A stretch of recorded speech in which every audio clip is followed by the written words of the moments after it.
Joël Courtois, bonjour. Vous êtes directeur de l'EPITA, école d'ingénieurs après le bac dans le domaine notamment du numérique.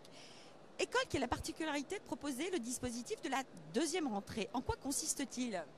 Eh bien, la rentrée décalée, c'est la possibilité pour un jeune qui a fait un premier choix de formation après son baccalauréat, qui a intégré ce qu'il pensait être l'école ou la formation de ses rêves, qui se rend compte au bout de quelques mois que finalement ça ne correspond pas à ses attentes. Le domaine n'est pas exactement celui qu'il espérait, le niveau n'est pas exactement celui qu'il attendait.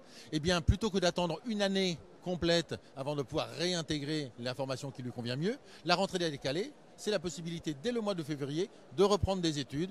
On recommence tout à zéro. Et c'est reparti pour une nouvelle aventure. Rien ne change, c'est pas un diplôme au rabais. Pas du tout. Tel que nous la pratiquons à l'EPITA, la rentrée décalée vous fait débuter un mois de février et vous allez terminer au mois de février 2 ans plus tard lorsque vous terminez votre prépa. Alors vous allez dire, mais que se passe-t-il? Comment va-t-on accrocher le cycle ingénieur? De façon très simple. Nos étudiants en cycle classique ont un stage d'été de 2 à 3 mois entre le cycle préparatoire et le cycle ingénieur.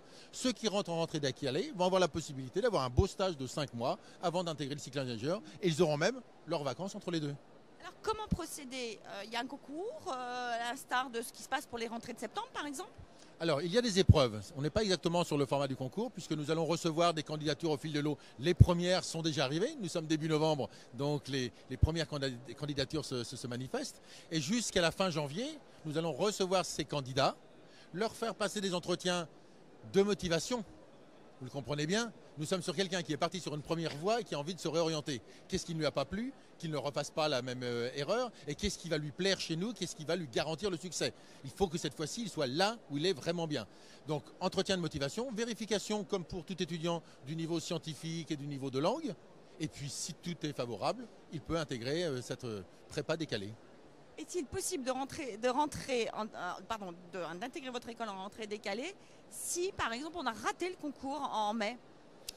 Alors, c'est pas fait pour ça. Clairement, c'est pas fait pour ça. Et il va falloir qu'il se soit passé quelque chose pendant les 6 mois, qu'il se soit passé quelque chose vraiment au niveau du candidat. S'il a raté le concours, ça pouvait être un simple accident. Une épreuve, on est malade le jour des épreuves, on n'a pas donné le meilleur de soi-même, auquel cas on a toutes ses chances au niveau de la rentrée décalée. Si c'était une vraie question de niveau, il y a peu de chances que ces quelques mois aient suffi à combler le déficit. Quel universitaire recherchez-vous? Des scientifiques, d'autres profils? Un ingénieur est d'abord un scientifique. C'est un scientifique, mais c'est également un technologue et un futur businessman. N'oublions pas que les métiers d'ingénieur amènent aux plus hautes responsabilités dans l'entreprise. Maintenant, l'élément fondamental, il faut aimer les sciences. Et si on rejoint l'EPITA, une école dédiée au numérique, aimer l'informatique, aimer le code, c'est également un atout. Joël Courtois, merci. Merci à vous.